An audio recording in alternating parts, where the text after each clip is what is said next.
Today, I'm going to give you a 30-second tip on how to decide whether you should make a change or not make a change. All right, you've just gotten off the track and you felt what the cart was doing, or car, and you're working with your mechanic to decide what the next change is, and maybe you all disagree. Maybe one wants to go up on their gear ratio, one wants to go down the gear ratio. So how do you make a decision on what you're going to do? So what I do is I treat it kind of like a pro-con list. So benefits, minuses, and then make a decision. Now in setup changes, I do it by corner and I use a little bit of math. So I'll do like a +1 in turn one if it's gonna be slightly better. If it's gonna be slightly worse in turn one, then I would do a -1.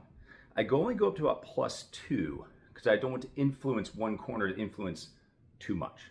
So I usually just use -1 and -1 and -2 and +1 and +2. So you can imagine, you'll say 4 corners, and you're gonna add a change gear ratio. It's gonna be worse in slow corners, and turn one is slow. I'm gonna do a -1. Maybe turn 2 is fast, and so it's gonna be right in the mid-range of the power. That could be a +1. Maybe there's a really tight hairpin that this gear ratio is gonna help a ton on. That might be a +2. Maybe in the straightaway it's gonna be terrible, be a -2. So that's how I put everything together, and that's how I decide if I'm gonna make change A or change B. There's so many options on a race car, so many on a go-kart. It's really difficult to make that decision. Do I do caster, camber, toe, spring rates, whatever. The two decisions you're trying to make, two changes you're trying to make, put them in a list, add numbers to them by corner, and take the one that gives you the highest value.